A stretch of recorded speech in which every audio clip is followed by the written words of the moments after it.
Start today is atomic structure. Okay, atomic structure is a chapter which is based on the structure of an atom. We already know that atom is the smallest particle. Okay, smallest particle of matter is known as atom. Atom is also the fundamental building block of all types of matter. Okay, so we can consider that atom is the fundamental building block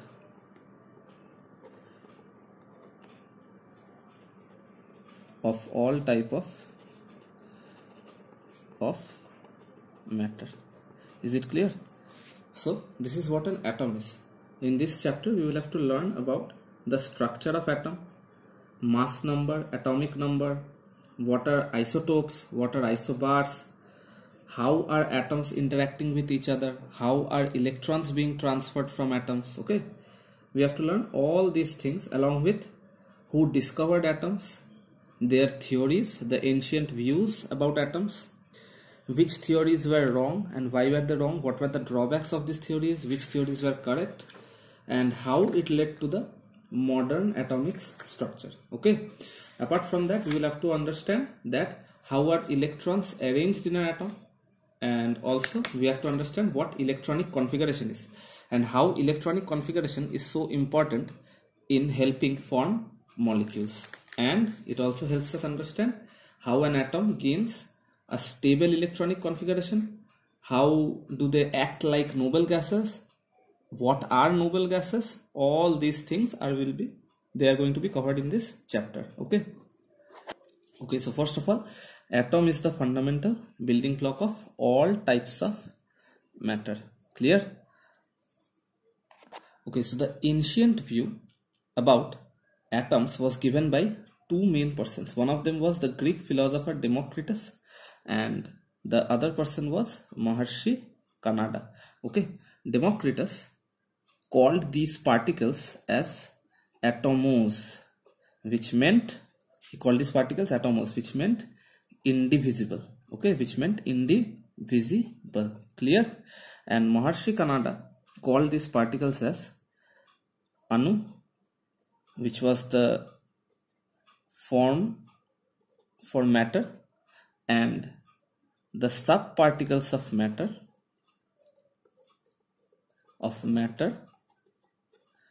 as Parmanu, P-A-R-A-M-A-N-U. Clear? So these were the ancient views about matter, about atoms, which circulated in the world at first. Okay, so in 1808 John Dalton was an English scientist. Okay, he was an English scientist who first gave the atomic theory. He named it was named as Dalton's atomic theory, and total theory which was proposed by Dalton was based on study of atoms. Okay, it was like a turning point. Okay, we got a lot of insights about matter and how atoms are arranged and what could be the elements in atom. Okay, so Dalton's atomic theory was the first theory to give us an idea about structure of atoms. So what were his postulates? Postulate means main points. Okay, so the first point is all elements are made up of tiny indivisible particles called atoms. So this was one of the first point which was later on corrected by work of other scientists. Dalton said that elements are made up of indivisible. What is the meaning of indivisible? This means it cannot be divided further. Okay, but this was later proved to be false because atoms are divisible and we know there are existence of subatomic particles in an atom. It was later on discovered, but Dalton proposed that all elements are made up of tiny indivisible particles which were called atoms. Okay, that means they could not be divided any further. So the next postulate that was proposed by him was that atoms could neither be created and nor be destroyed. That means you cannot create or destroy an atom, as it is the smallest and indivisible particle. According to Dalton, it was indivisible, and he also said that they can neither be created and also they could not be destroyed. Okay, so his third postulate was Okay, so the third and foremost point that John Dalton stated was that atoms of a particular element, of an element means of a particular element, are identical. Identical means they are exactly the same. Okay, that means all atoms of an element are exactly same. Okay, but atoms of different elements differ from atoms of other elements. All right, that means if you consider an example, suppose according to Dalton, okay, mind it, this is according to Dalton. Later it was also proved to be incorrect because isotopes exist. I will come into that later. According to Dalton, suppose an element nitrogen N, okay, all atoms of nitrogen are exactly the same. Okay, according to Dalton, they were exactly the same, but later on it was found that no, they might be different due to existence of certain isotopes. It has been clearly found that this postulate of Dalton was also not true. Okay, but the second part is correct, that nitrogen atom will definitely differ from, it will definitely differ from an oxygen atom. Okay, nitrogen atom will definitely differ from an oxygen atom. Clear? Okay, so this factor was very important, that atoms of different elements differ from atoms of other elements, but this part was incorrect. It was later found that there are isotopes, and isotopes are atoms of the same element but they have different structure. Okay, we will understand how they are different and why they are different. Okay, so first part is not correct, but the second part is definitely correct. Okay, but according to Dalton, we have to understand that according to Dalton, he said that all atoms of an element are identical. That means all the atoms of nitrogen are exactly the same in all aspects, and all atoms of nitrogen differs from all atoms of oxygen atom. This is just an example. You can consider any other element and put the same. Okay, so the fourth postulate was that atoms of different elements combine in a fixed whole number ratios to form compounds. So let us consider an example. Example, water. The chemical formula of water is H2O. This means in this case there are two atoms of hydrogen, okay, and one atom of oxygen, and this ratio of hydrogen is to oxygen is how much? Is 2:1, and this ratio is constant for all H2O molecules. Clear? All H2O molecules. This ratio is constant for all H2O molecules. This means we can easily say that any element is combined by combination of several atoms but in a fixed whole number ratio. For example, if we consider calcium chloride. Calcium chloride is CaCl2. In this there is one atom of calcium and two atoms of chlorine. Alright, there is one atom of calcium and two atoms of chlorine. So what is the ratio of calcium is to chlorine? The ratio is 1:2. So see, this is also a fixed ratio of the elements which are combining to form the compound calcium chloride. Is it clear? Okay, so the fifth postulate that Dalton proposed was that all atoms, that means atoms which are the smallest part of matter, takes part in chemical reaction, and the chemical reactions result as a separation and combination of atoms. That means chemical changes are also responsible. Why? Because there is a rearrangement of atoms between the compounds. Okay, let us take an example, a simple example. Suppose we are reacting NaOH and HCl. NaOH is sodium hydroxide and HCl is hydrochloric acid. Okay, when NaOH and HCl reacts, the resultant products are NaCl plus H2O.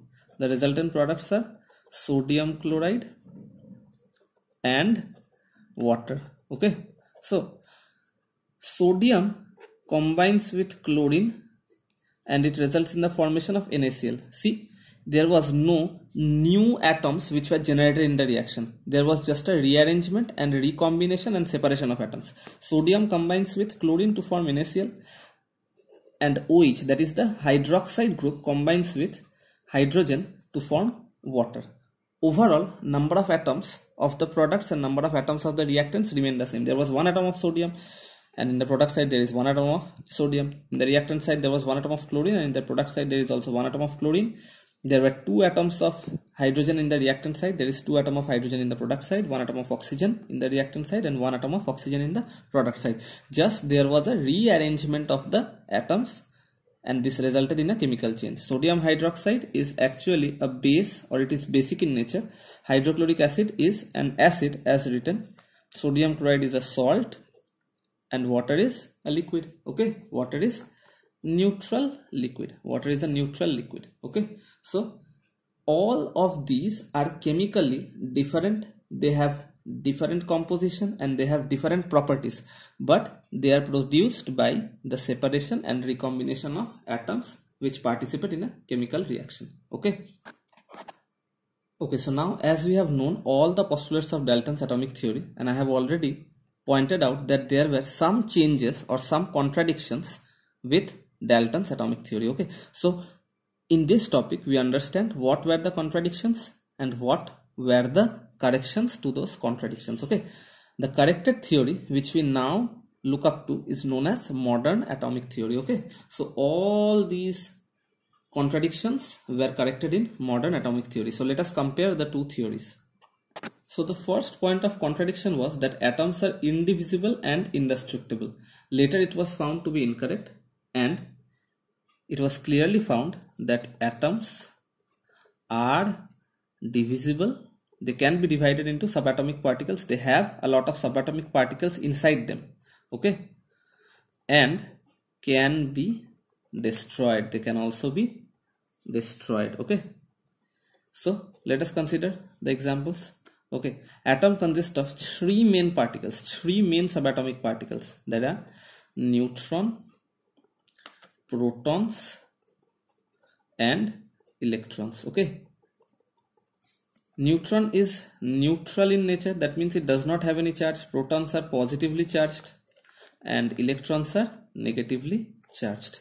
Is this clear?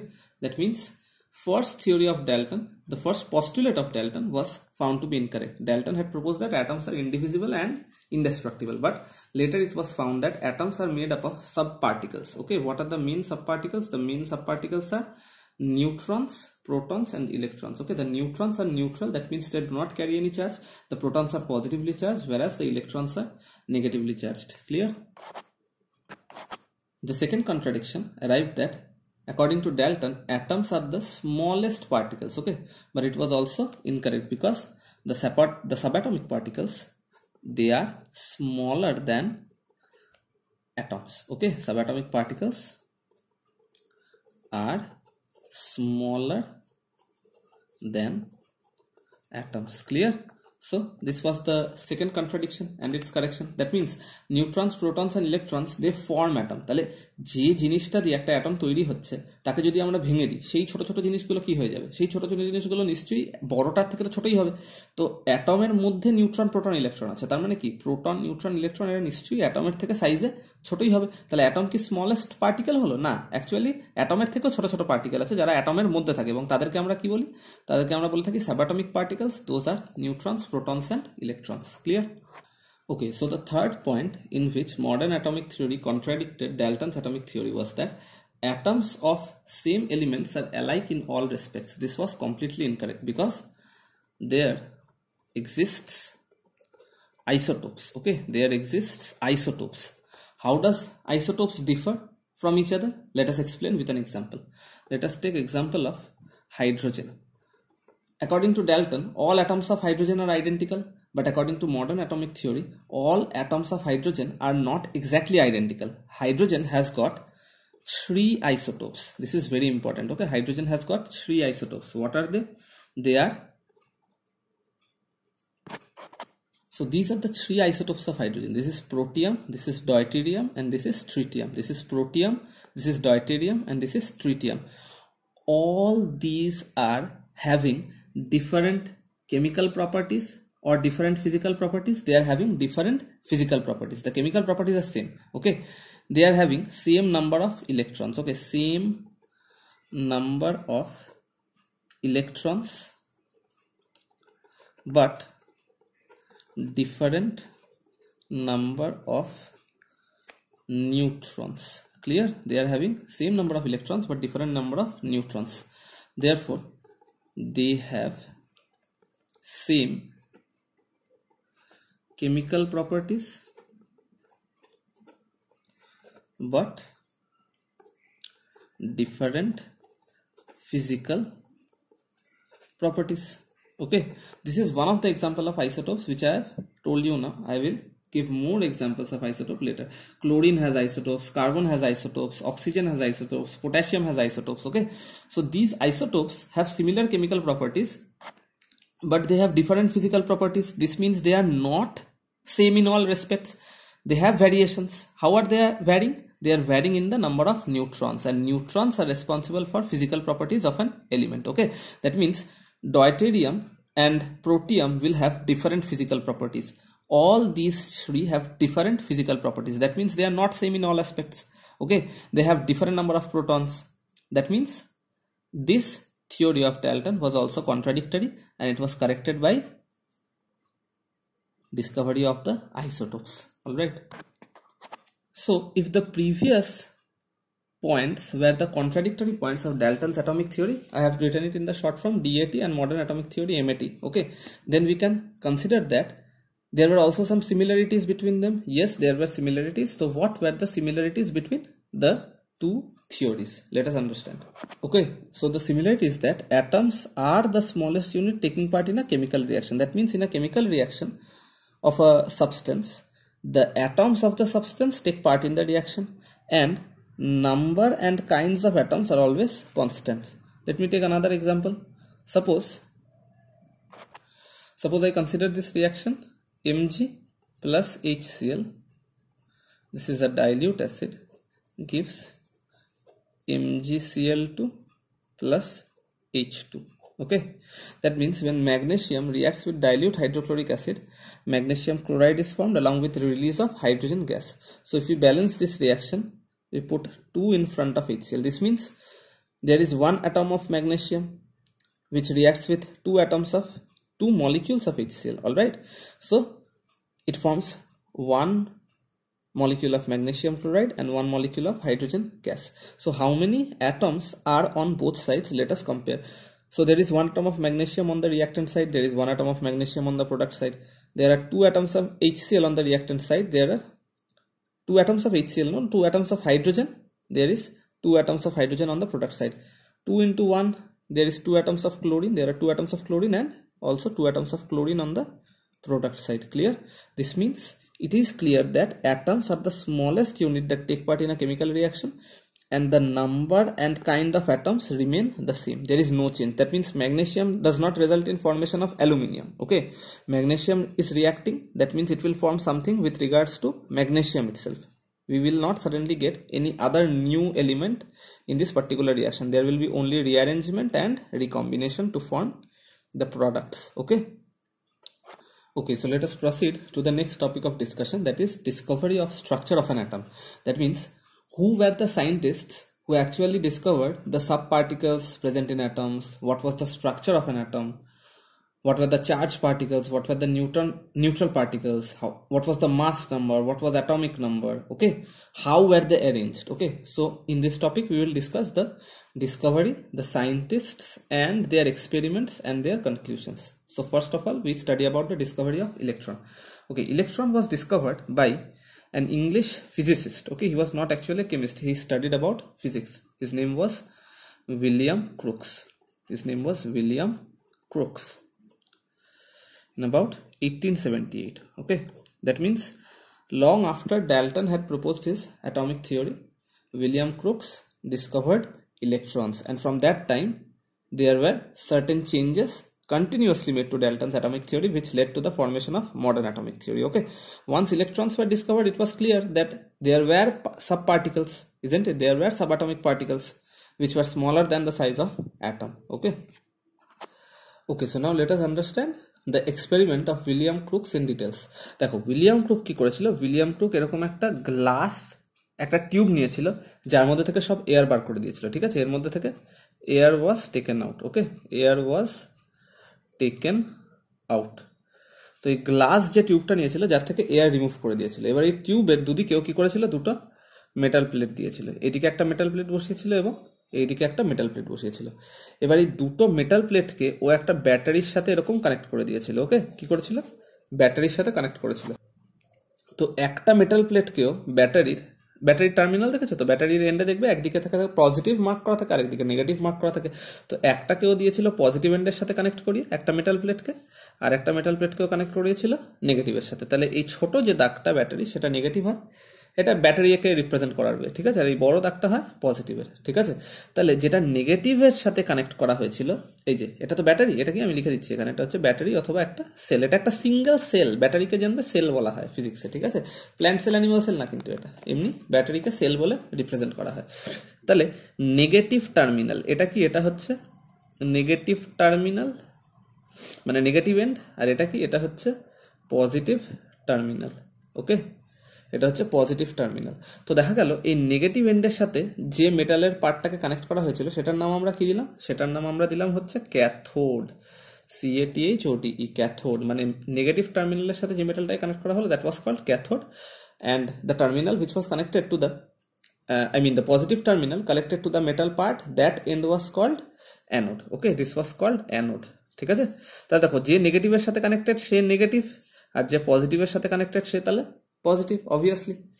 এইবার যখন এর মধ্যে দিয়েও current pass করাতে শুরু করেছিল, যখন voltage আস্তে আস্তে পাস করানো শুরু, যখন কারেন্ট পাস করতে শুরু করলো, when a voltage was applied, এই যে দেখো, when a voltage was applied the glass tube began to glow। এই দেখো এই গ্লাস টিউবটা আস্তে আস্তে এরকম গ্লো করতে শুরু করলে, দেখো এখানে একটু উপরে অ্যানোডটা দিয়েছে, অ্যানোডটা চাইলে তুমি আর একটু নিচের দিকেও টেনে দিতে পারো, তাহলেই বুঝতে পারবে।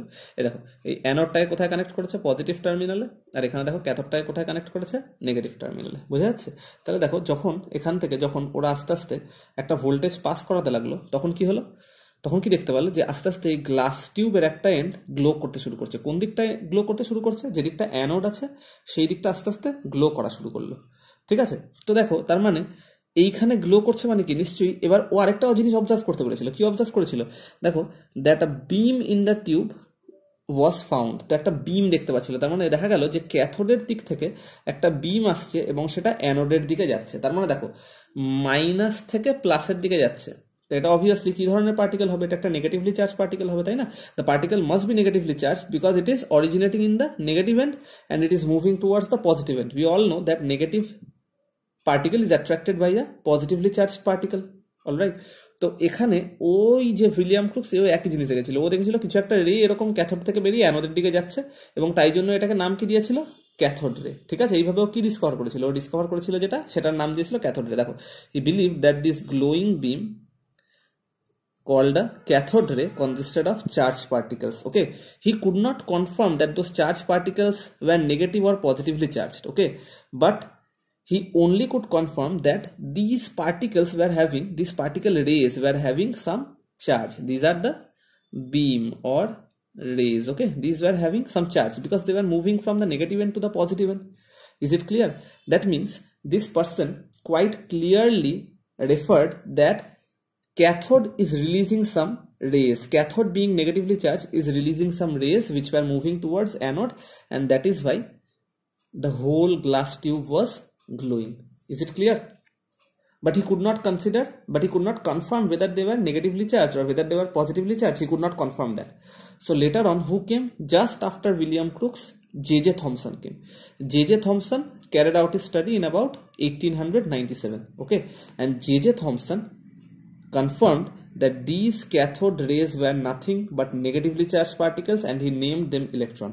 So let us understand how J.J. Thomson carried out his experiment, okay. Acha, J.J. Thomson carried the experiment in the same way. J.J. Thomson also took a glass tube, he removed the air from it. One end he put a metal plate known as cathode, and other end he put a metal plate known as anode. Why was it called cathode? Because it was connected to the negative terminal. See, this is the negative terminal of the battery. So cathode is negative, okay, and anode is connected to the positive terminal of the battery, and so anode is positive. Clear? So anode is positive. Okay, he did the experiment in the same way, and now he added a magnetic field to it. So this is the magnet. Look, this is a magnet which was added. Okay, now how did magnetic field affect this rays? Okay, how did magnetic field affect this rays? Magnetic field caused some kind of deflection in the rays. Now he became more precise. Okay, he also added a positive plate and a negative plate. See, here is a negative plate and here is a positive plate. Okay, so this region was again made negative and this region was again made positive. Is it clear? বোঝা যাচ্ছে? তাহলে দেখো এই যে glass টিউবটাও নিয়েছিল, এই glass টিউবটার একদিকে cathode ছিল একদিকে অ্যানোড ছিল, এবারও কারেন্ট পাস করাতে শুরু করলো। তাহলে এখান থেকে কি তৈরি হবে? অলরেডি বলে দিয়েছিল ওই আমাদের উইলিয়াম ক্রুক্স যে ওখান দিয়ে ক্যাথোড রে পাস করা শুরু করবে এবং গ্লোয়িং করা শুরু করবে। এবং তখন কি ছিল? তখন ও কোনো কিন্তু উইলিয়াম ক্রুক্স কিন্তু কোনো রকম মেটালের কিছু এরকম মানে আর কিছু নতুন করে মেটালের কিছু রাখেনি, তাই জন্য ক্যাথোড থেকে অ্যানোডের দিকে গিয়ে গ্লোয়িংটা হচ্ছিল। কিন্তু জে থমসন এই পার্টিকেলের চার্জটা বোঝার জন্য কি করেছিল? জে থমসন চেষ্টা করেছিল এই চার্জটা বুঝে চেষ্টা করে। তো ও কি করেছিল? ও এদিকে একটা নেগেটিভ প্লেট রেখেছিল বিমগুলোর কাছে আর পজিটিভ প্লেট রেখেছিল। তো ইন্টারেস্টিংলি দেখলো কি হলো, he found that the cathode rays were attracted by the positive plate and they were repelled by the negative plate. তার মানে এই যে ক্যাথোড রে গুলো ছিল এইগুলো নেগেটিভ প্লেটটার থেকে দূরে যেতে শুরু করলো আস্তে আস্তে এভাবে, এবং পজিটিভ প্লেটটার কাছাকাছি যেতে শুরু করলো। বোঝা গেল? এই দেখো নেগেটিভ প্লেটের থেকে দূরে যাচ্ছে এবং পজিটিভ প্লেটের কাছাকাছি আসছে। এই দিকটা পজিটিভ প্লেট, তাহলে পজিটিভ প্লেটের কাছাকাছি আসছে। তাহলে বোঝা যাচ্ছে যে ক্যাথোড রে গুলো পজিটিভের দিকে অ্যাট্রাক্টেড হচ্ছে। তাহলে পজিটিভকে কি অ্যাট্রাক্ট করে? Positive attracts negative, isn't it? তার মানে cathode ray was attracted by positive. That means cathode ray must be negative in nature. তো এইটাই জে থমসন ক্ল্যারিফাই করেছিল। This showed that the rays must consist of negatively charged particle and Thomson named these negatively charged particles as electrons. Is it clear? তাহলে Thomson named these negatively charged particles as the electrons. Thomson also showed that properties of cathode rays generated from the cathodes made from different metals were same. তার মানে কি? খুব simple. তার মানেটা হচ্ছে যে Thomson এখান থেকে কি করেছিল? থমসন এখান থেকে দেখিয়েছিল যে অনেকগুলো এরকম ক্যাথোড রে থমসন মানে দেখার চেষ্টা করেছিল বিভিন্ন মেটাল নিয়ে। তাহলে এখানে ধরো প্রথমে অ্যালুমিনিয়াম ইউজ করেছিল, তারপরে ও সোডিয়াম ইউজ করলো, তারপরে ও গোল্ড ইউজ করলো, তারপরে ও সিলভার ইউজ করলো। ঠিক আছে, এরকম বিভিন্ন মেটালের ক্যাথোড ও বানিয়েছিল। কিন্তু প্রতিটা থেকেই দেখলো যে প্রতিটা অন্য অন্য মেটাল থেকেও ও দেখলো কি একই রকম ভাবে এরকম রেস জেনারেটর হচ্ছে। ঠিক আছে, একই রকম রেস জেনারেটর হচ্ছে, যেটা কি হচ্ছে, যেটা পজিটিভলি চার্জের দিকে অ্যাট্রাক্টেড হচ্ছে যে রেগুলো। ঠিক আছে, তার মানে কি ওরা নেগেটিভের থেকে ডিফ্লেক্টেড হচ্ছে। বোঝা গেল? দাস তখনও কনক্লুড করলো কি, তার মানে নিশ্চয়ই প্রতিটা মেটালের মধ্যেই এরকম কিছু একটা জিনিস আছে, বা প্রতিটা সাবস্টেন্স যারা মেটালের মতো বিহেভিয়ার শো করছে তাদের মধ্যে এই নেগেটিভলি চার্জ একটা পার্টিকেল আছে যেটা বিম হয়ে এখানে বেরোচ্ছে। তো এটাই বলেছিল। দেখো, Das electrons were regarded as constituent of all matter. Thomson was unable to either measure the charge or mass and he named these particles as electrons. তা থমসন এদের কিন্তু চার্জ বা মাস কিছুই ওইভাবে মেজার করতে পারেনি, মানে কতটা চার্জ ক্যারি করছে এইটুকু বলে দিয়েছিল যে হ্যাঁ নেগেটিভলি চার্জড, কিন্তু কতটা নেগেটিভলি চার্জ সেটা মেজার করতে পারেনি, বা এই পার্টিকেলগুলোর মাস কত সেটাও মেজার করতে পারেনি। কিন্তু ও আরেকটা জিনিস বলতে পেরেছিল। কি বলতে পেরেছিল? একটা E/m রেশিও বলেছিল। ওকে, তো কি রেশিও বলেছিল ও? E/m রেশিও বলেছিল। E/m ওয়াজ চার্জ টু মাস রেশিও, মানে ও একটা চার্জ বাই মাসের রেশিও দিতে পেরেছিল। বোঝা গেল? এবং সেই চার্জ বাই মাসের রেশিওটা কত পেরেছিল? 1.78 into 10⁸ coulomb per gram. Clear? This ratio was 1.78 into 10⁸ coulomb per gram. Okay, later on it was found that yes, definitely electron was negatively charged. How much charge does it carry? It carries -1. Each electron carries the charge -1. What is the mass of electron? Very important, 9.11 into 10⁻⁻31 kg, which is about 1/1840 times the mass of an atom of hydrogen. And so electron is considered nearly massless. Okay, why is it of negligible mass? কারণ 10⁻31 kg মানে কত বলো তো? এটা মানে কি 9.11 divided by 10⁻31। তলায় চলে আসবে 10⁻31, এক্সপোনেন্টে শিখেছিলাম। তাহলে তলায় যে 10⁻, তার মানে 10 এর পরে 31 খানা জিরো। তার মানে বুঝতে পারছো কতটা নেগলিজিবল মাস? তার মানে ইলেকট্রনের মাস অলমোস্ট নেগলিজিবল। ওকে, এবার তাহলে এর থেকে আমরা কি কি conclusions which were drawn from Thomson's experiment, this were the conclusions. আরও একটা বহুত ইম্পর্টেন্ট কনক্লুশন ড্র করতে পেরেছিল, সেটা নিয়ে শিখি।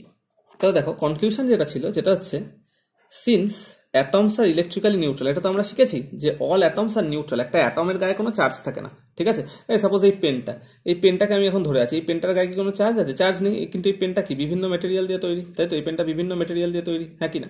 এবং এই পেনটার গায়ে কিন্তু কোনো চার্জ নেই, কারণ এর মধ্যে কি সব কম্পাউন্ড ফর্মে আছে, এবং কম্পাউন্ডগুলোর মধ্যে কি আছে? অ্যাটম আছে, সবাই কম্বাইন্ড স্টেটে আছে, এবং এদের মধ্যে ওভারঅল কোনো চার্জ নেই। তো আমরা এটা জানি যে অ্যাটমস ইলেকট্রিক্যালি যদি নিউট্রাল হয় তাহলে অ্যাটমের মধ্যে যেমন এই যে ক্যাথোড থেকে কি বেরোচ্ছে দেখো, নেগেটিভগুলো বেরোচ্ছে, এবং কোন দিকে যাচ্ছে? পজিটিভ। নেগেটিভটা রিপেল করছে, পজিটিভটা ওকে অ্যাট্রাক্ট করছে। তো অ্যাটমের মধ্যে যদি একটা নেগেটিভ পার্টিকেল থাকে then it must contain some positively charge particle.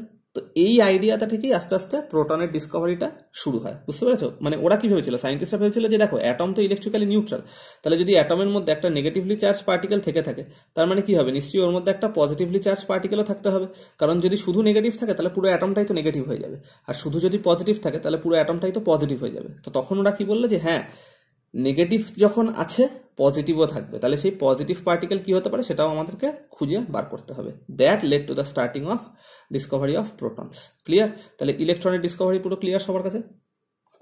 আচ্ছা, তাহলে এখান থেকে আমরা কি শিখলাম? যে William crooks cathode ray discover করেছিল, যেটা ইভেন্চুয়ালি ইলেকট্রন ডিসকভারিতে হেল্প করেছিল, এবং তারপরে ফাইনালি যে থমসন এসে পুরো নেগেটিভলি চার্জ পার্টিকেল বলে দিয়ে ওটাকে কি নাম দিয়ে দিল? ইলেকট্রন দিয়ে দিল। নেক্সট যে ডিসকভারিটা আমরা শিখবো সেটা কার? সেটা হচ্ছে প্রোটনের। ওকে, ডিসকভারি অফ protons. তাহলে electrons clear, these are the negatively charged particles. Electrons are the negatively charged particles. Clear? So now we will understand who discovered protons, what was the experiment, and how was it discovered. Okay, proton discovery পেছনে যে scientist ছিল তার নাম হচ্ছে Goldstein. Okay, what was his name? His name was Goldstein. Goldstein.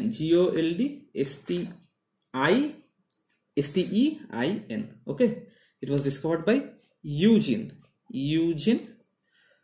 Goldstein.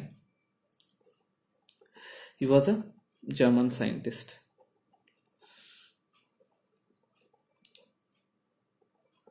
So the discovery occurred in about the year 1886. Okay, that means 1878 দেখো মোটামুটি William crooks কাজ শুরু করে বলে দিয়েছিল যে কি ক্যাথোড রেজ নেগেটিভ, তো যখনই নেগেটিভ আছে তার মানে পজিটিভ আসবে। তো after that Eugene Goldstein started working on Discovery of protons. Okay, so let us see how he proceeded his experiment and found out protons. আচ্ছা, এবার তাহলে আমরা গোল্ডস্টাইনের এক্সপেরিমেন্টটা বুঝি। তাহলে দেখো যেটা বলেছিলাম, therefore actually atom is electrically neutral, তাহলে যদি নেগেটিভলি চার্জ পার্টিকেল থেকে থাকে তাহলে পজিটিভলি চার্জ পার্টিকেলও থাকতে হবে, তাই তো? যদি নেগেটিভলি চার্জ পার্টিকেল থাকে তাহলে পজিটিভলি চার্জ পার্টিকেলও অ্যাটমের মধ্যে থাকতে হবে, বোঝা গেল? তাহলে if an atom contains negatively charged particles, it also must contain positively charged particle. The search for positively charged particle led to some experiments by Goldstein. তাহলে দেখো গোল্ডস্টিনের ডিসচার্জ টিউবের এক্সপেরিমেন্ট করেছিল, কিন্তু একটু ওটাকে মডিফাই করে দিয়েছিল। কিভাবে মডিফাই করেছিল? এইবার দেখো আমাদের আগের ছবিটায় কি ছিল, ক্যাথোডও একদম একটা এন্ডে ছিল, অ্যানোডও আরেকটা এন্ডে ছিল। ও কি করলো, ক্যাথোডে দুটো মডিফিকেশন করলো। He modified the discharge tube provided with a perforated cathode. What is the meaning of perforated? Cathode had pores or holes in it. ঠিক আছে, এই দেখো ক্যাথোডটাকে ছোট ছোট ফুটো করে দিয়েছে এর মধ্যে। এইবার যখন একই কাজ করেছে, ক্যাথোডকে নেগেটিভ চার্জের সাথে কানেক্ট করেছে, এখানে ক্যাথোড কানেক্টেড, অ্যানোডকে পজিটিভ চার্জের সাথে কানেক্ট করেছে। এবার আবার ওই এক্সপেরিমেন্টটা করলো, ও বহুত বেশি ইলেকট্রিক কারেন্ট পাস করতে শুরু করলো। দেখো large electric field was applied between the electrodes. কি অবজার্ভ করলো? এবার দেখলো এই অ্যানোডের পেছনে যেরকম একটা হালকা গ্লো হচ্ছে সেটা তো হচ্ছে, মানে ক্যাথোড থেকে তো নেগেটিভ রে ক্যাথোড রে ছাড়ছেই, এখানে ক্যাথোড রেগুলো তো ছাড়ছেই। তাছাড়াও দেখতে পেলো এই ক্যাথোডের পেছনের জায়গাটাও একটা কি হচ্ছে, একটা গ্লো দেখতে পেলো, বুঝেছো? ক্যাথোডের পেছনের জায়গাটাতেও ডিসচার্জ টিউবের মধ্যে একটা গ্লো দেখতে পেলো। তার মানে কি নিশ্চয়ই এদিক থেকেও কোনো রে আসছে, যেটাই কি হচ্ছে, যেটাই ক্যাথোডের মধ্যে দিয়ে ঢুকছে, এদিক থেকেও কোনো না কোনো রে তো আসছে, তাই না? যেটা কি হচ্ছে, যেটাই ক্যাথোডের মধ্যে দিয়ে এইভাবে ঢুকছে, এবং ক্যাথোডের মধ্যে দিয়ে ঢুকে এটা কি করছে, ক্যাথোডের মধ্যে দিয়ে পাস করে চলে যাচ্ছে। তার মানে কি ক্যাথোড তো নেগেটিভলি চার্জ, তা ক্যাথোডের মধ্যে দিয়ে চলে যেতে পারবে এরকম একটা রের চার্জ কি হবে, সেটা অবশ্যই পজিটিভলি চার্জ হবে। তাই জন্য এই রেসগুলোকেও কি বলেছিল, ও বলেছিল এগুলোকে positive rays, because they are going through the cathode. আর where are they originating from, they are originating from the anode. তাহলে নেগেটিভ, অ্যানোড তো পজিটিভ, তাহলে পজিটিভ থেকে যখন আমরা কি দেখতে পাচ্ছি, পজিটিভ থেকে যখন একটা নেগেটিভের মধ্যে দিয়ে চলে যাচ্ছে, তার মানে নিশ্চয়ই পজিটিভটাকেই, মানে নেগেটিভের মধ্যে দিয়ে যেতে পারা মানে কি, it must be attracting the particle. তাহলে negative attracts which type of particle, it attracts positively charged particle. So obviously these rays are positive rays. That means there is another type of particle in the atom which are positive. তাহলে দেখো এটাই বলেছিল, he observed not only electrons but also some luminous rays in the region behind the cathode. What did he name them? These rays were called canal rays or positive rays because they contain positively charged particle. Later he called these positively charged particles as protons. Okay, so what were the properties observed? First of all, they were positively charged, and second, their positive charge had magnitude of +1. তার মানে এক একটা charged পার্টিকেলের positive চার্জের কত value ছিল, +1 করে। আচ্ছা, interesting ব্যাপার। তাহলে দেখো ইলেকট্রন -1 একটা, তাহলে চার্জ কত, +1। তাহলে দেখো -1 +1 করলে কি আসছে, 0। তাহলে হলো 0 চার্জ, মানে atom is electrically neutral. Clear? Next দেখো যেটা ওরা করতে পেরেছিল সেটা হচ্ছে mass of proton is equal to that of hydrogen, that is 1.672 into 10 to the power -27 kg. তাহলে obviously proton had a mass which was greater than electron. Clear? Mass of proton was greater than mass of electron. Okay, so these were the conclusions that were drawn from Goldstein's experiment, and Goldstein proved that there were positively charged particles in every atom, okay, whose each charge was equal to magnitude of +1. Okay, দেখো তাহলে after discovery of protons by Goldstein, the search for the perfect atomic structure did not stop. দেখো ড্যালটন বলে গেছিল কি, যে atom ইনডিভিজিবল। এবার যখন ওরা প্রুফ করে দিল যে ইলেকট্রন এবং প্রোটন আছে, তখনই ওরা বলে দিতে পেরেছিল যে না, ড্যালটনের তার মানে অনেক কি বলবো, অনেক পস্টুলেটই কন্ট্রাডিক্ট করছে, অনেক জিনিসই ও সঠিকভাবে বলতে পারেনি। তো তখন বললো যে তাহলে যদি সত্যি প্রোটন আর ইলেকট্রন থাকে, তাহলে কিভাবে ওরা অ্যারেঞ্জড আছে, how are they arranged in the atom. তো সেই সার্চের জন্য যে থমসন থেমে থাকলো না। থমসন ফার্স্ট এই প্রোটন এবং ইলেকট্রনের অ্যারেঞ্জমেন্টের জন্য একটা মডেল বানিয়েছিল। তো সেই মডেলটার নামও কি দিয়েছিল, plum pudding model. Okay, it's very important, Thomson's plum pudding model. ঠিক আছে, তো এই মডেলটা থেকে ও কি সাজেস্ট করেছিল, এইটা থেকে ও বুঝতে পেরেছিল, সাজেস্ট করেছিল যে কিভাবে প্রোটনস অ্যান্ড ইলেকট্রনস অ্যাটমের মধ্যে অ্যারেঞ্জ ছিল। তাহলে চলো আমরা ডিটেলে দেখি যে প্লাম পুডিং স্ট্রাকচারটা কিরকম এবং সেই স্ট্রাকচারটা কিভাবে ও এক্সপ্লেন করেছিল। তাহলে দেখো থমসনের যে প্লাম পুডিং মডেলটা, সেটা কি প্রপোজ করেছিল। According to this model, the atom is a sphere of positive charges and the electrons are spread out inside it like plums in a spherical pudding. এই ছবিটা দেখলেই বুঝতে পারবে। Thomson stated that actually atom is a sphere which is filled with positive charges, and inside the spaces among those positive charges there are electrons. And interestingly, he also stated to justify that atom has equal number of protons and equal number of electrons, and so the whole atom is electrically neutral. তার মানে ও কি বলেছিল, ব্যাপারটা হচ্ছে পায়েস, বোঝো তো, পায়েস যেরকম বা পুডিং দেখেছো, এবার এই পুডিং এর মধ্যে কিশমিশের মতো, পুডিং এর পুরো বেসটাকেও পজিটিভ ধরেছিল এবং এরকম ভাবে যে কিশমিশগুলো থাকে এগুলোকেও নেগেটিভ ধরেছিল, যে রেজিনসগুলো থাকে যে সেগুলোকে নেগেটিভ ধরেছিল। তাহলে এটা কি, এই বেসটা, এই বেস স্ফিয়ারের মধ্যে কি আছে, পুরো বেস স্ফিয়ারটা পুরো পজিটিভ। ওকে, এই বেস স্ফিয়ারটা পুরো পজিটিভ, তার মাঝে মাঝে কি আছে, এরকম নেগেটিভ আছে। এবং interestingly, number of proton equals to number of electron. তার ফলে কি হয়েছিল, নাম্বার অফ প্রোটন আর নাম্বার অফ ইলেকট্রন যেহেতু সেম হয়েছিল, তাই প্লাস আর মাইনাস ইকুয়াল ছিল। তাহলে প্লাস আর মাইনাস যদি ইকুয়াল হয়ে যায়, তাহলে ধরো প্লাস এক্স খানা প্রোটন আছে আর মাইনাস এক্স খানা ইলেকট্রন আছে, মানে এক্স খানা প্রোটন এক্স খানা ইলেকট্রন। প্রোটনের চার্জ কত, +x, ইলেকট্রনের চার্জ কত, -x। তাহলে +x -x কত হয়ে গেল, ওভারঅল চার্জ 0। তার জন্য কি বলেছিল, an atom is electrically neutral। এবং ইন্টারেস্টিংলি এটা দেখা গেছিল যে it was found to be incorrect when Rutherford proposed his atomic model. So this was just an assumption. দেখো এরপরে আমরা কি জানি, অ্যাকচুয়ালি নিউট্রনস আছে, নিউট্রনস বলে যে নিউট্রাল পার্টিকেল আছে, শেলস আছে, সব আছে। তো থমসন এসব কিছুই বলতে পারেনি, জাস্ট বলতে পেরেছিল কি যে হ্যাঁ এরকম ভাবে একটা স্ট্রাকচার অ্যাটমের হতে পারে যার বেসটা প্রোটন দিয়ে তৈরি এবং মাঝে মাঝে পুডিংয়ের মতো, পুডিংয়ের যে প্লামগুলো মানে কিশমিশগুলো সেই প্লামের মতো কি আছে ছোট ছোট মাঝখানে মাঝখানে ইলেকট্রন আছে, এবং যেহেতু প্রোটনের সংখ্যা এবং ইলেকট্রনের সংখ্যা সেম তাই তারা কি প্লাস আর মাইনাস কেটে গিয়ে ইকুয়াল হয়ে যাচ্ছে এবং সেটা জিরো আসছে বলে টোটাল যে চার্জটা অ্যাটমের সেটা জিরো হচ্ছে। বোঝা গেল? This was what that was proposed by Thomson as the plum pudding model, but minded this was later found to be incorrect. Okay, আচ্ছা, তাহলে just after Thomson proposed this plum pudding model, Rutherford, another scientist, Ernest Rutherford, he was a British physicist, okay? He discovered the atomic nucleus, okay? দেখো Thomson কিন্তু nucleus সম্বন্ধে কিছু বলতে পারেনি, ও শুধু বলে দিয়েছিল প্লাম পুডিং এর মধ্যে মানে প্লাম পুডিং অ্যারেঞ্জমেন্টের মতো হবে একটা স্ফিয়ার যার মধ্যে একটা পজিটিভের বেস আছে যার মাঝে মাঝে equal amount of negative charge, কিন্তু সেটা ট্রু ছিল না। কেন?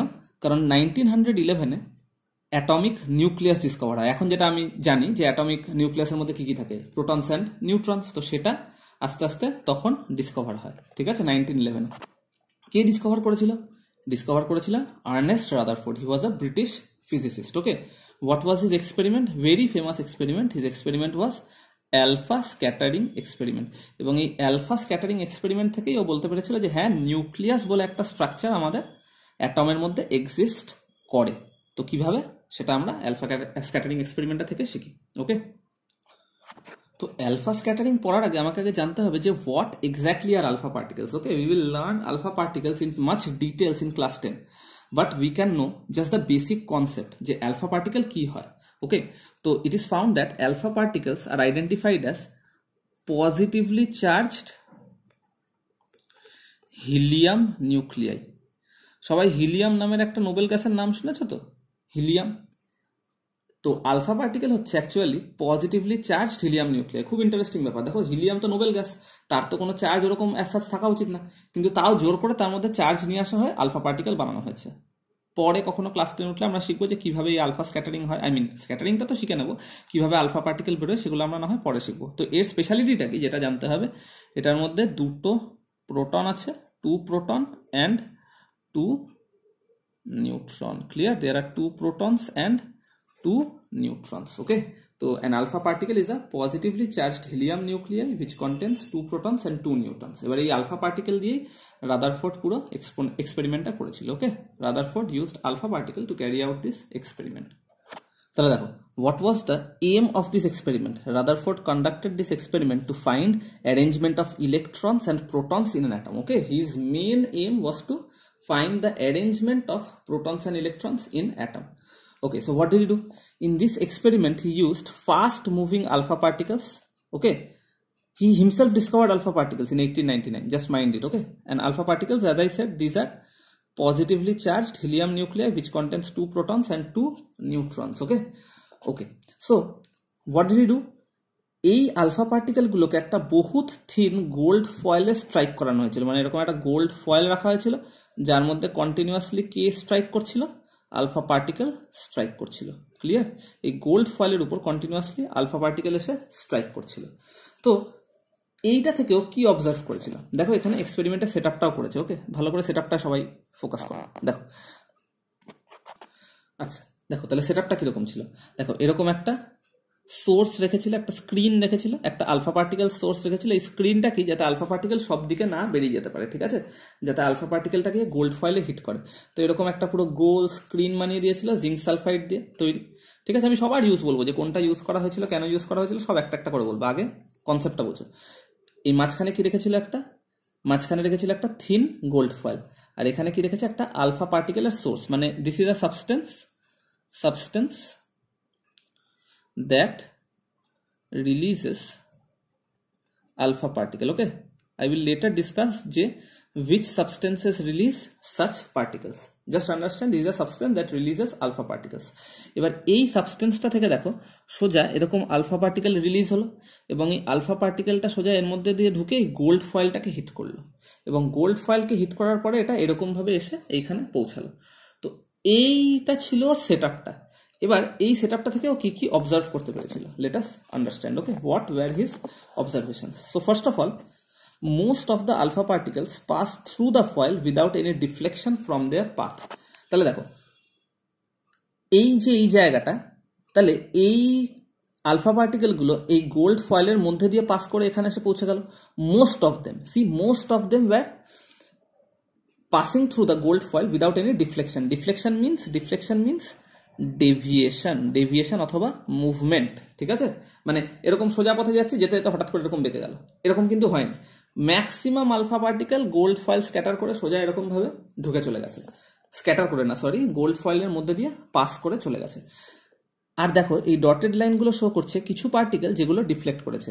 Interesting, some of the alpha particles were sharply deflected at different angles after passing through the coil and few alpha particles turned back to their original path. এবং দেখো কিছু alpha particle একদম পেছনের দিকে ফিরে গেল, আর কিছু আলফা পার্টিকেল স্ট্রাইক করার পরে ডিফ্লেকশন হলো। তাহলে এই অবজারভেশনটাকে আমরা এইভাবে দেখো এক্সপ্লেন করেছি, এই যে এইভাবে।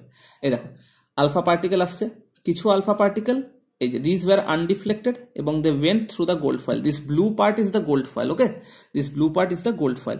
এবং কিছু পার্টিকেল দেখো যারা এরকম ধাক্কা খেয়ে ডিফ্লেক্ট করে গেল, এরকম ধাক্কা খেয়ে লার্জ ডিফ্লেকশন, এখানেও ধাক্কা খেয়ে ডিফ্লেক্ট করলো। আর এইখানটা ফোকাস করো ভালো করে, এই যে এই জায়গাটা আমি পেনটা যেখানে রেখেছি, এইখানে দেখো কিছু পার্টিকেল আছে যারা এই যে ভালো করে দেখো, এই যে দেখা যাচ্ছে, এবার দেখা যাচ্ছে, এই দেখো কিছু পার্টিকেল আছে যারা ডাইরেক্ট ধাক্কা খেয়ে একদম ফিরে গেল।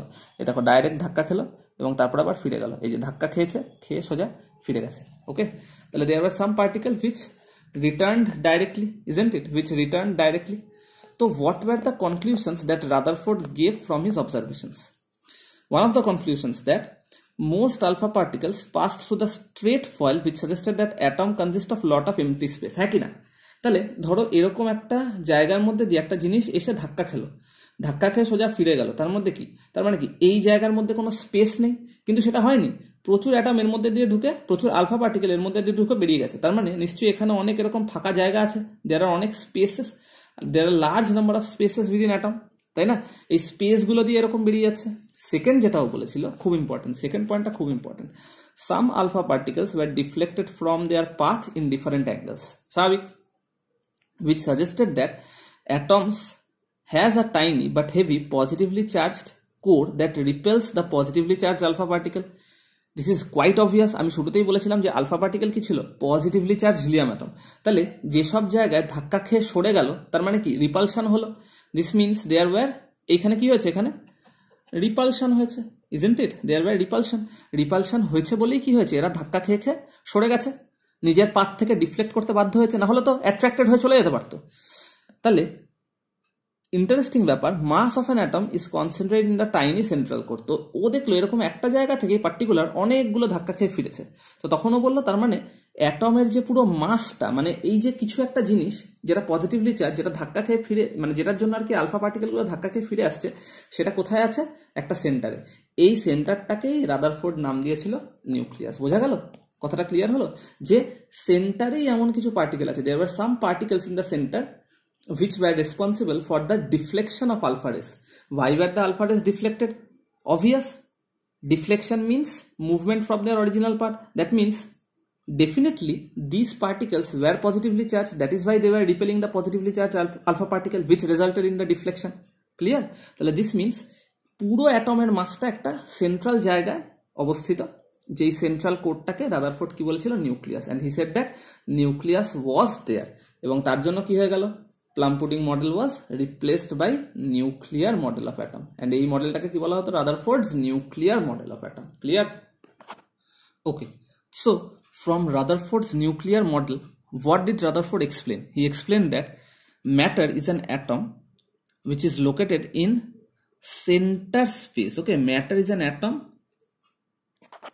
is located, matter in an atom. That means what is matter in an atom? Matter means atomer যে particles গুলো, ঠিক আছে? ম্যাটার বলতে এখানে কিন্তু আবার ভেবো না যে ওই সেই ম্যাটার চ্যাপ্টারের ম্যাটার, সিম্পল কথা বলছি, পার্টিকেলস, যত পার্টিকেলস অ্যাটমের মধ্যে, they are located in a centre space which is called nucleus and it is associated with the positive charge. কারণ ওই মাঝখান থেকেই যত ডিফ্লেকশনটা হয়েছিল আলফা পার্টিকেলগুলো, তার মানে মাঝখানেই পুরো পজিটিভ চার্জটা লোকেটেড। আর বাকি জায়গা যেখান দিয়ে সুন্দর পাস করে গেছিল সেইগুলো ফাঁকা জায়গা, সেই জন্য সেখান থেকে কোনো রিপালশন হয়নি। বোঝা গেল? তাহলে remaining volume of an atom is mostly empty space. আর সেকেন্ড বলেছিল যেহেতু অ্যাটমটা নিউট্রাল, তাই জন্য এই পজিটিভের পাশে প্রচুর সারাউন্ডিং কি থাকতে হবে, নেগেটিভ চার্জ থাকতে হবে, তাই না? দেখো, there must be sufficient electrons surrounding the nucleus to counter balance the positive charge. এবার একটা জায়গায় এরকম অনেক পজিটিভ চার্জ, ধরো একটা জায়গায় এরকম অনেক পজিটিভ চার্জ বসে আছে, this are all positive charge, একটা জায়গায় অনেক এরকম পজিটিভ চার্জ বসে আছে, this is all positive. Okay, তাহলে একে সারাউন্ড করা নিশ্চয়ই একটা ইলেকট্রনের পক্ষে সম্ভব না। এরকম একটা ইলেকট্রন আছে, এরকম একটা ইলেকট্রন আছে, এরকম একটা ইলেকট্রন আছে, এটা কি পুরোটা সারাউন্ড করতে পারবে? কখনোই সারাউন্ড করা পসিবল না। তখনও বলেছিল যে এই সারাউন্ডিংটা যেটা চার্জটাকে কাউন্টার ব্যালেন্স করছে, মানে কি চার্জ কাউন্টার ব্যালেন্স কি, যতগুলো প্রোটন ততগুলোই ইলেকট্রন, তো number of positive charges is equal two number of negative charges. সেইটা করা কেন পসিবল হচ্ছিল? সেইটা করা পসিবল তখনই হবে যখন এরা পুরো নিউক্লিয়াসের আশপাশে এরকম ভাবে রিভলভ করতে শুরু করবে, যখন এরা পুরো এরকম নিউক্লিয়াসের আশপাশে এরকম এরা রিভলভ করতে শুরু করবে, ঠিক আছে? তো তখন ও এই যে মডেলটা দিয়েছিল সেই মডেলটাকে নাম দিয়েছিল কি, planetary model of atom. Rutherford named it as planetary model of atom, in which he said that সেন্টারে নিউক্লিয়াস থাকবে যেটা নাকি পজিটিভ চার্জ। তখনও কিন্তু নিউট্রনের কোনো কথা আসেনি, নিউট্রনের ডিসকভারি হয়নি, ও শুধু বুঝেছিল সেন্টারে পজিটিভ চার্জ থাকবে এবং তার বাইরে একটা ইলেকট্রন থাকবে যেটা কি একটা গ্রেট ভেলোসিটি দিয়ে কন্টিনিউয়াসলি ওর পাশ দিয়ে রোটেট করেই যাবে, কন্টিনিউয়াসলি ওর পাশ দিয়ে রোটেট করেই যাবে, যাতে করে পুরো অ্যাটমটা একটা স্টেবিলিটি পায়। বোঝা গেল কনসেপ্টটা পুরো? Is it clear? তাহলে দেখো, এই প্ল্যানেটারি মডেলে বেস করে আমরা কি বলতে পেরেছিলাম? Positively charged core centre and nearly all mass of the atom is in the nucleus. Second কি বলতে পারলাম? Electrons revolve around in well-defined circular paths which were called orbits, just like planets revolving around the sun, and so he called this as the planetary model of atom. And third of all, he said that as atom is neutral, so number of electrons and number of protons must be equal. Okay, this shows that atom to be neutral must have same number of electrons and protons. Clear? তো এর কি কোনো drawback ছিল না? রাদারফোর্ডের অনেক ড্রব্যাকসও ছিল এই মডেলের, যার ফলে পরবর্তীকালে বোর্ড আসে এবং এই বোর্ড আর রাদারফোর্ডের অ্যাটমিক স্ট্রাকচারটাকে মিলিয়ে একটা মডার্ন অ্যাটমিক স্ট্রাকচার তৈরি করা হয়েছে, ঠিক আছে? তো let us consider the drawbacks of Rutherford's model. তাহলে দেখো, these are the drawbacks of Rutherford's atomic model. First drawback was that electrons revolve around nucleus and attractive force of the positively charged nucleus would be balanced by centrifugal force arising due to rotation of electrons. What does this mean? I am explaining. Second drawback, if an electron moves around the nucleus, it must radiate out energy and gradually move towards the nucleus following a spiral path till it collides. And third, Rutherford's model could not explain stability of an atom. ওকে, তাহলে দেখো মানেটা explain করছি, ভালো করে ডিটেলে বুঝো। তো Rutherford বলেছিল যে এই ইলেকট্রনসগুলো নিউক্লিয়াসের আশপাশে ঘুরছে এবং নিউক্লিয়াস তো এক জায়গায় অনেকটা পজিটিভ চার্জ, তাহলে ওরা কি করবে? ইলেকট্রনগুলোকে নিজের দিকে টানার চেষ্টা করবে। তাহলে এই যে attractive force of the positively charged nucleus, সেটা কিভাবে ব্যালেন্স হবে সেইটাও ভালোভাবে বলতে পারিনি। ও জাস্ট বলেছিল it would be balanced by centrifugal force arising due to rotation of electron. ও বলেছিল ইলেকট্রনগুলো এরকমভাবে যে ঘুরছে তার ফলে ওরা একটা বাইরের দিকে ফোর্স দিচ্ছে, ওরা নাকি একটা বাইরের দিকে একটা ইমাজিনারি ফোর্স দিচ্ছে। এবার ইলেকট্রনসগুলোকে কে টানছে? নিউক্লিয়াস ভিতরের দিকে টানছে, ইলেকট্রনসগুলোকে নিউক্লিয়াস ভিতরের দিকে টানছে, আর ইলেকট্রনগুলো বাইরের দিকে যাওয়ার নাকি চেষ্টা করছে, তাই জন্য নিউট্রালাইজ হয়ে এরকমভাবে ঘুরতে থাকছে। তো এইটা পুরোপুরি কারেক্ট না, পরে দেখা গেছে this is not completely correct. আর সেকেন্ড বলেছিল যে যদি সেকেন্ড যেটা প্রবলেম ছিল যে এই নিউক্লিয়াসে অনেকটা পজিটিভলি চার্জ পার্টিকেল একসাথে আছে, তো তার ফলে কি হচ্ছিল? It must radiate so much energy, isn't it? It must radiate out so much energy and gradually it will move towards the nucleus, এবং এর ফলে কি হবে? পুরো নিউক্লিয়াসের মধ্যে ইলেকট্রনের সাথে ধাক্কা খেয়ে যাবে। তো এটাও বোঝাতে পারিনি, মানে অ্যাটমের স্ট্রাকচারটা যেটা রাদারফোর্ড বলেছিল সেটা স্টেবল কি করে হবে, Rutherford could not explain it. তো in short, Rutherford model could not correctly explain the stability of an atom. Clear? আচ্ছা, তো এই যে রাদারফোর্ডের ড্রব্যাকগুলো ছিল, this রাদারফোর্ডস were actually corrected by Niels Bohr. Niels Bohr further developed Rutherford's atomic model, which was the planetary model. Planetary মডেলের main প্রবলেমটা কি ছিল? যে ইলেকট্রনগুলো যে রিভলভ করছে, এরা যে কিভাবে স্টেবিলিটি আনছে অ্যাটমটাকে, সেটা কিছুতেই বোঝা যাচ্ছিল না। বোঝা গেল? ওটা বোঝাতে পারেনি। কারণ ও একটাই শেলের কথা বলেছিল, ও বলেছিল ঘুরবে, একটাই শেলে বলবে। কিন্তু বোরস অ্যাটমিক মডেল সেখানে ডিফার করে যায়।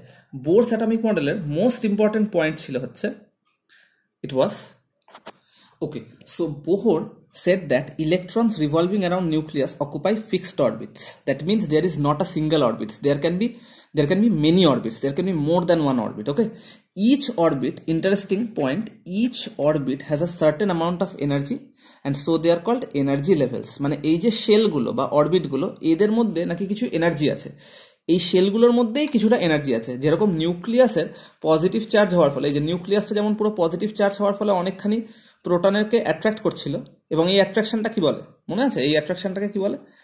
Electrostatic force of attraction. Okay, electrostatic force of attraction. এটা কিসের অ্যাট্রাকশন? একটা পজিটিভ আর নেগেটিভের একে অপরের প্রতি যে অ্যাট্রাকশনটা, এই অ্যাট্রাকশনটাকে কি বলা হয়? Electrostatic force of attraction. তাহলে এই যে নিউক্লিয়াসের যে প্রোটনগুলো সবাই ইলেকট্রনগুলোকে টানছে, তো এরা কেন ঢুকে যাচ্ছে না? কারণ প্রতিটা অরবিটেরই নিজস্ব একটা অ্যামাউন্ট অফ এনার্জি আছে, বোঝা গেল? এবং এই অরবিটগুলোকে এন বলে রিপ্রেজেন্ট করা হয়, মানে একটা ফর্মুলা শেখাবো এরপরে দেখবে, 2n²। তো সেখানে স্মল এন হচ্ছে অরবিট নাম্বার, এবং নাম্বারটা ইন্টারেস্টিংলি অ্যালফাবেট ইউজ করা হয়। কি? KLMN ... KLMNOPQ চলতে থাকে, ঠিক আছে? এবং এটা কোথা থেকে স্টার্ট করছে? It is starting from near the nucleus, মানে নিউক্লিয়াসের একদম কাছাকাছি কে? এই যে এখানে ধরো আমি যদি একে দেখাই ছোট করে, এখানে নিউক্লিয়াস, তার বাইরে যে শেলটা সেটা কে শেল, তার বাইরে যে শেলটা সেটাকে এল, তার বাইরে যে শেলটা সেটা হচ্ছে M shell, and so on. তাহলে KLMN হয়ে আস্তে আস্তে নিউক্লিয়াসের বাইরের দিকে যেতে থাকে। এবং ইন্টারেস্টিং ব্যাপার, যত আমরা বাইরের দিকে যাই, as we move away from the nucleus, the energy increases. That means outermost shell has highest energy. Okay, তাহলে দেখো যত দূরে যাচ্ছে তত শেলের এনার্জি বাড়ছে। তার মানে কি? ওরা নিজেরাই নিজেদের মধ্যে স্টেবল থাকবে, মানে নিউক্লিয়াস চাইলেও ওদেরকে টেনে নিতে পারবে না, কারণ ওদেরও অনেক এনার্জি আছে, নিউক্লিয়াস থেকে অনেক এনার্জি দিয়ে ওদেরকে টানার চেষ্টা করছে। কিন্তু যত বাইরের শেলগুলো, তাদেরও এনার্জি আছে নিজের মধ্যে, তাই ওরা একদম ভিতরে ঢুকতে পারবে না। মানে একজন আরেকজনকে টানছে, ধরো এ বি কে টানছে, এও জোরে জোরে বি কে টানছে, বিও জোরে জোরে এ কে টানছে, তাহলে দুজনেই দুজনের জায়গায় ফিক্স থেকে যাবে, এরকমই ব্যাপারটা হচ্ছে। তো যত দূরে চলে যাচ্ছে তত শেলগুলোর এনার্জি আরো বেড়ে যাচ্ছে। তার মানে কি? সবচেয়ে কম এনার্জি কার? কে শেলের। ও নিউক্লিয়াসের কাছে আছে, তাই নিউক্লিয়াস ওর উপরে সবচেয়ে বেশি জোর খাটাবে। যে ওর থেকে দূরে বসলো তাকে নিউক্লিয়াস ধরতে পারছে না, তাই ওর উপরে একটু কম জোর খাটাচ্ছে। যে আরো দূরে চলে যাচ্ছে তার উপরে আরো কম জোর খাটাচ্ছে। তার মানে কি আমি বলতে পারি? যে every shell as moving away from the nucleus increases, that means their energy increases. Inherent energy of the cells which are farthest away from the nucleus is the highest. তার মানে কি? K এর এনার্জি কম, L এর energy একটু বেশি, M এর energy আরো বেশি, N এর এনার্জি আরো বেশি। তো এই কনসেপ্টে ও নিজের স্ট্রাকচারটা দিয়েছিল। এবার এইখানে সবচেয়ে ইম্পর্টেন্ট ব্যাপার ছিল যে স্টেবিলিটি তাহলে কিভাবে এলো? How did atom become stable according to this model? So let us find out. আচ্ছা, তাহলে how was the atom stable? That was the question. তাহলে দেখো ইন্টারেস্টিং ব্যাপার বলছে, as long as electrons rotate in the orbits it neither loses nor absorbs energy. বোঝা গেল? মানে যখন সিম্পল ইলেকট্রন যখন এই অরবিটের মধ্যে, ধরো ইলেকট্রনটা কন্টিনিউয়াসলি রোটেট করছে, তাহলে এই অবস্থায় ও কিন্তু একটা পার্টিকুলার এনার্জি স্টেটেই আছে। মানে এই কাছাকাছি সেলের এনার্জি খুব কম, তার থেকে দূরে যাচ্ছি সেই সেলের এনার্জি আরো বেশি, তার থেকে দূরে যাচ্ছি সেই সেলের এনার্জি আরো বেশি। তাহলে একটা ইলেকট্রন যখন একটা পার্টিকুলার সেলে মুভ করছে, তখন কি বলতে পারি? তার মধ্যে একটা পার্টিকুলার এনার্জি নিয়েই সে মুভ করছে। সে নতুন করে তার এনার্জি হুট করে অ্যাবজর্বও করছে না, সে এনার্জি লুজও করছে না। বোঝা গেল? তাহলে এই যে নতুন করে এনার্জি অ্যাবজর্বও করছে না বা নতুন করে এনার্জি লুজও করছে না, তো আমি ধরে নিলাম যে কে শেলের ইলেকট্রনের এনার্জি স্টেটটা কত? E1 ধরে নিলাম। That means all electrons which are rotating in the K shall have energy E1 in them. ওকে, কারণ একটা particular, this means all electrons moving within the K shell have energy state E1. ওকে, তাহলে দেখো, আর ধরো আমি বললাম L shell electrons energy state is equal to E2. ঠিক আছে? L shell electrons energy state is E2. This means all electrons moving in the L shell will have energy E2. তো বোরস বলেছিল যে প্রতিটা ইলেকট্রনের নিজস্ব একটা এনার্জি স্টেট আছে। কিভাবে? Based on which shell they are moving in. Now obviously কি বলেছিলাম, যত বাইরের দিকে যাব তত শেলের এনার্জি বাড়বে। তার মানে কি, L will have more energy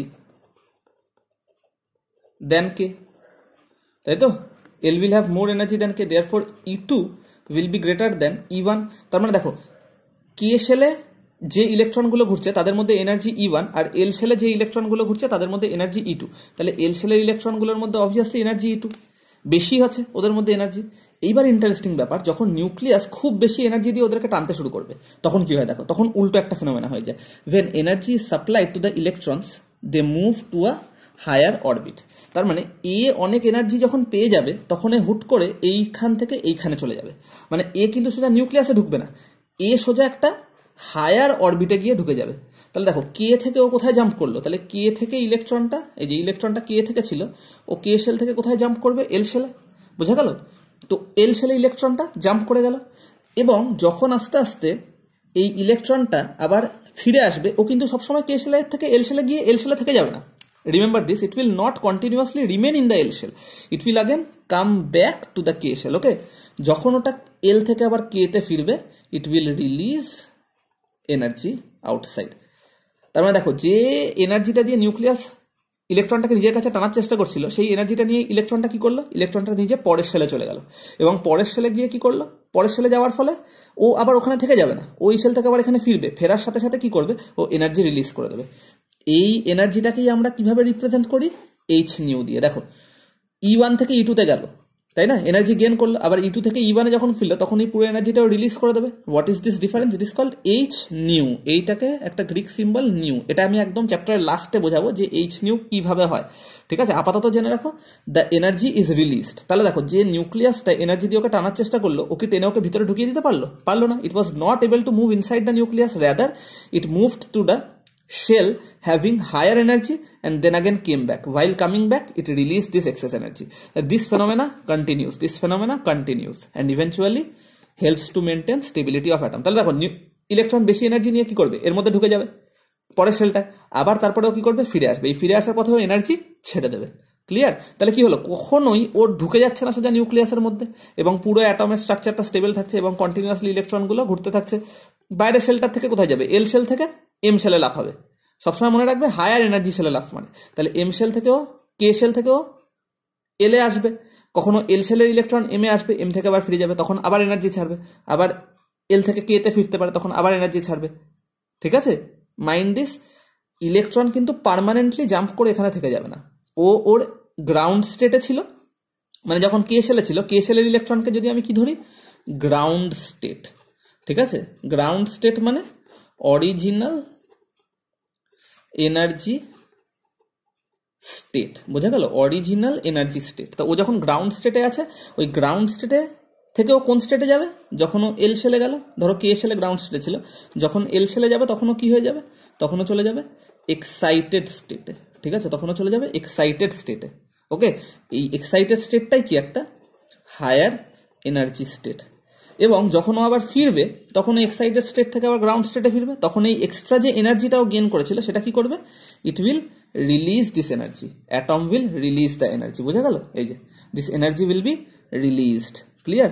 C, it releases energy and comes back to its ground state. তাহলে এইভাবেই পুরো অ্যাটমটা স্টেবিলিটি মেনটেন করে, এবং রাদারফোর্ডের থেকেও হায়ার লেভেলে গিয়ে বোরস এই পুরো স্টেবল স্ট্রাকচারটাকে এক্সপ্লেন করেছিল, এবং এই স্ট্রাকচারটাই আমরা এখনো অ্যাটমিক স্ট্রাকচারের একদম আইডিয়াল স্ট্রাকচার হিসেবে ফলো করি। তাহলে দেখো, সব ডিসকভারি হয়ে যাওয়ার পরে লাস্টে গিয়ে একদম ডিসকভার হয় কি, নিউট্রনস। নিউট্রনস কে ডিসকভার করেছিল? James Chadwick in the year 1932. James Chadwick discovered neutrons in the year 1932. Let us see how he discovered. দেখো, চ্যাডউইক কি হিসেবে প্রোটনস আছে, ইলেকট্রনস আছে এবং নিউট্রনসও আছে সেটা ডিসকভার করেছিল। চ্যাডউইকের ডিসকভারিটা was based on principle of mass of an atom. আচ্ছা, একদম শুরুতেই পড়ানোর সময় কি বলেছিলাম, ইলেকট্রনস হ্যাভ নেগলিজিবল মাস, তাই তো? ইলেকট্রনস হ্যাভ নেগলিজিবল মাস। কেন কি, কত ছিল, 10⁻31 কেজি ছিল, হ্যাঁ কি না? আর সেকেন্ড এটা বলেছিলাম, protons make up mass of atom, তাই না? তাহলে number of proton into mass of each proton, if we do this calculation we should get mass of the atom, isn't it? ধরো x খানা প্রোটন আছে, there are x খানা proton, আর এক একটার মাস হচ্ছে 10 to the power minus 27 kg, তাহলে x খানা প্রোটনের মাস কত হয়ে যাবে? x into 10 to the power minus 27 kg. এবার যদি আমি বলি if I say that entire mass of the atom is based on mass of the proton, then definitely number of proton into mass of each proton করলেই আমি কি পেয়ে যাব? mass of the atom. But that was not the case, unfortunately this was not the case. Actually দেখা গেল যে প্রোটনের মাস multiply করার পরেও অ্যাটমের মাসটা তার থেকে অনেক বেশি হলো। কোন অ্যাটম দিয়ে দেখেছিল? চ্যাডউইক হিলিয়াম দিয়ে দেখেছিল। তো দেখো Chadwick found that interestingly helium had 2 protons. তো if I consider mass of one proton as about 1.008, okay, mass of one proton as 1.008 if I consider, therefore mass of 2 proton, how much should it be? 2 into 1.008, that means approximately 2.016, isn't it? If atom's mass was mass of proton only, then mass of helium would have been 2.016, isn't it? But that was not found. It was found that experimentally it was found that mass of a helium atom was 4.003 AMU. AMU মানে কি? অ্যাটমের মাস মাপে, হ্যাঁ, এটাকে atomic mass unit বলা হয়, ঠিক আছে? It is called atomic mass unit, বোঝা গেল? তাহলে এই যে এক্সপেরিমেন্টাল মাসটা হিলিয়ামে দেখা গেল 4.003, আর আমরা যেটা কনসিডার করছিলাম যে মাস অফ প্রোটনই হচ্ছে মাস অফ অ্যাটম, সেটা এসে কত আসছিল? সেটা আসছিল 2.016। তাহলে দেখো almost double, it is almost double, actual mass is almost double of the mass which we were assuming. That means there was a third particle which was neutral, as it did not show any effect, isn't it? Neutral কেন? কারণ দেখো এতগুলো এক্সপেরিমেন্টেও এই পার্টিকেলটা কোনো রকম change show করেনি, এই third পার্টিকেলটা, তার মানে থার্ড পার্টিকেলটা নিশ্চয়ই নিউট্রাল ছিল। অথচ মাস মাপতে গিয়ে দেখলাম যে ইলেকট্রনের মাস তো নেগলিজিবল। তাহলে যদি মাস মানে প্রোটনের মানে একটা অ্যাটমের মধ্যে যদি শুধু প্রোটন আর ইলেকট্রন থাকে, আর ইলেকট্রনের মাস যদি নেগলিজিবল হয়, তাহলে একমাত্র প্রোটনের মাসটাই কি হবে? মাস অফ দ্য অ্যাটম। কিন্তু এক্সপেরিমেন্টালি দেখা গেল যে না, অ্যাটমের মাসটা শুধু প্রোটনের মাসের থেকেও আরো অনেক বেশি হচ্ছে, তার মানে নিশ্চয়ই আরো কিছু আছে অ্যাটমের মধ্যে যেটা এই মাসটাকে কন্ট্রিবিউট করছে। So it was considered that this particle is neutral and it had only mass. It was found that there were definitely such particles which added to the mass and it lied in the nucleus along with protons, okay, and these particles were termed as neutrons. Clear? Okay, so this means mass of an atom is consistent of the sum of protons and neutrons in it, and protons and neutrons are together called nucleons. Clear? So this was the entire discussion about how the structure of an atom was formed, who were the discoverers, and how they actually found these data. Okay, so it is found that neutron carries no charge, it is electrically neutral, and its mass is greater than mass of proton, which is equal to 1.675 into 10 to the power minus 27 kg. Okay, that means with respect to mass, neutron is heaviest, neutron is greater than proton and also greater than electron. Electron has negligible mass. Clear? In the next video we will start about more details of atomic structure and electronic configuration. Okay.